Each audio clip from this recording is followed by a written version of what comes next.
샬롬, 한 주의 중심에서 말씀의 중심으로 나아가시길 바랍니다. 주의 음성에 귀 기울이며 마음을 새롭게 하시길 바랍니다. 말씀을 보도록 하겠습니다. 밤에 일어나 두 아내와 두 여종과 11아들을 인도하여 야복마루를 건널세.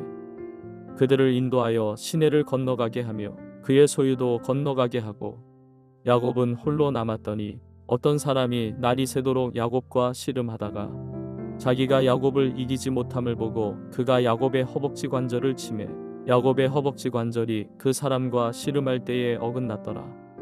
그가 이르되 날이 새려하니 나로 가게 하라. 야곱이 이르되 당신이 내게 축복하지 아니하면 가게 하지 아니하겠나이다. 그 사람이 그에게 이르되 내 이름이 무엇이냐? 그가 이르되 야곱이니이다. 그가 이르되 내 이름을 다시는 야곱이라 부를 것이 아니요 이스라엘이라 부를 것이니 이는 내가 하나님과 밑사람들과 겨루어 이겼음이니라. 야곱이 청하여 이르되 당신의 이름을 알려주소서. 그 사람이 이르되 어찌하여 내 이름을 묻느냐 하고 거기서 야곱에게 축복한지라. 그러므로 야곱이 그곳 이름을 브니엘이라 하였으니 그가 이르기를 내가 하나님과 대면하여 보았으나 내 생명이 보존되었다 함이더라. 그가 브니엘을 지날 때에 해가 돋았고 그의 허벅다리로 말미암아 절었더라. 그 사람이 야곱의 허벅지 관절에 있는 둔부의 힘줄을 쳤으므로 이스라엘 사람들이 지금까지 허벅지 관절에 있는 둔부의 힘줄을 먹지 아니하더라. 성도 여러분, 우리는 인생에서 결정적인 순간을 맞이할 때가 있습니다. 어떤 순간은 우리의 삶을 송두리째 흔들 만큼 어렵고, 어떤 순간은 하나님의 뜻을 확신하기 어려운 혼란스러운 시간일 수 있습니다. 오늘 본문에 등장하는 야곱은 그런 결정적인 순간을 맞이했습니다.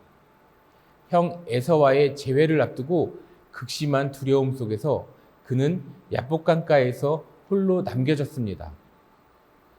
바로 그 자리에서 야곱은 하나님과 씨름하는 특별한 체험을 하게 됩니다. 이 장면은 단순한 육체적 싸움이 아니라 그의 신앙과 인생 전체가 변화하는 중요한 순간이었습니다. 우리도 신앙의 여정에서 하나님과 씨름하는 순간이 있습니다.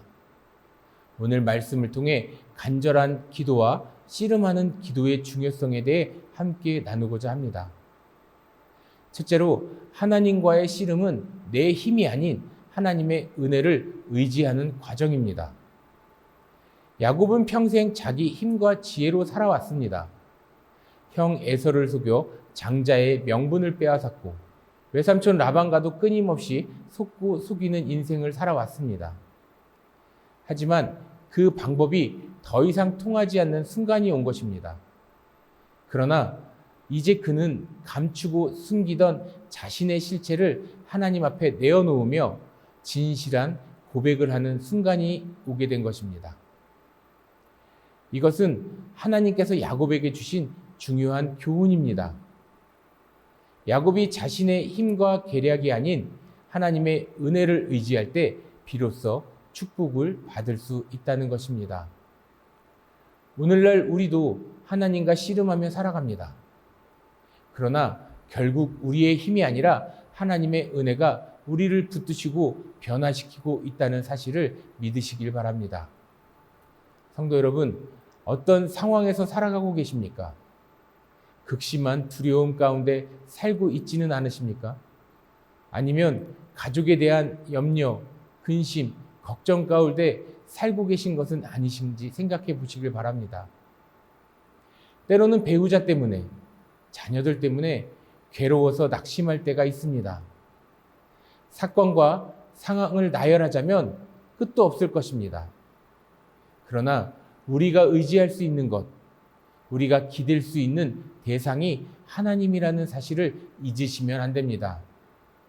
세상 가운데 염려와 근심과 걱정은 우리의 뼈를 마르게 하는 고통 가운데 살아가도록 하지만 하나님과 동행함을 생각한다면 하나님을 의지하시기 바랍니다.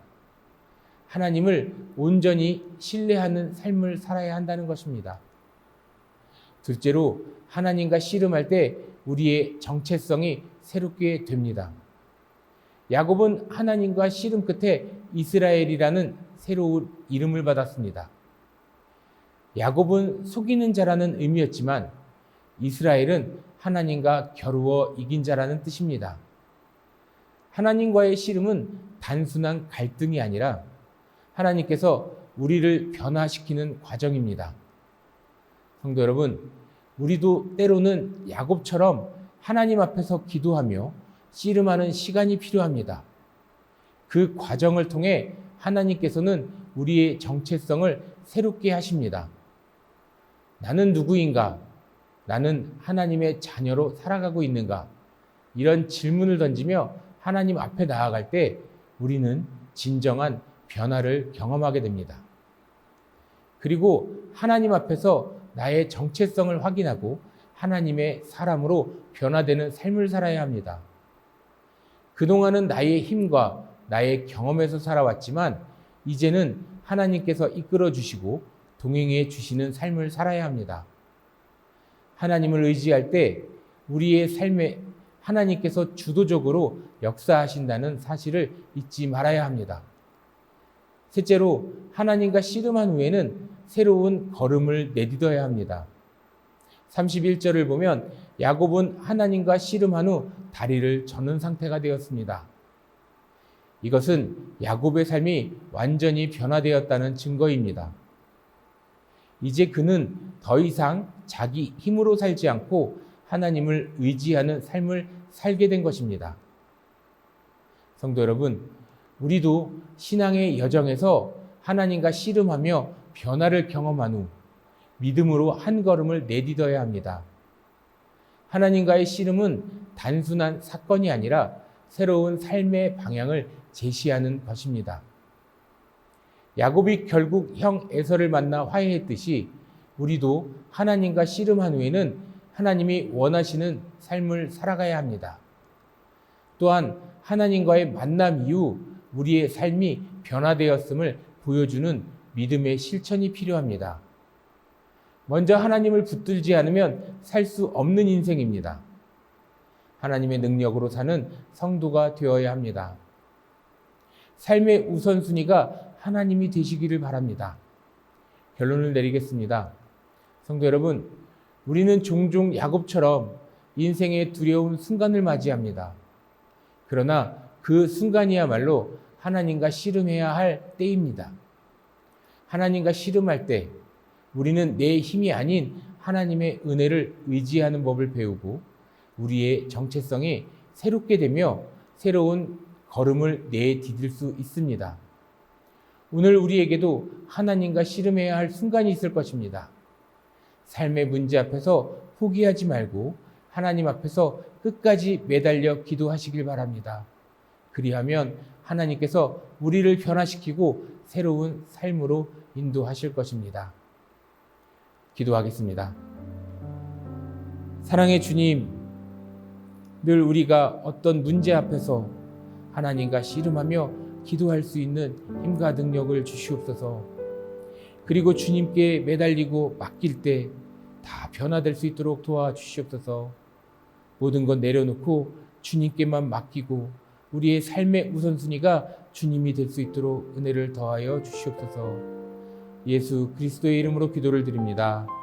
아멘.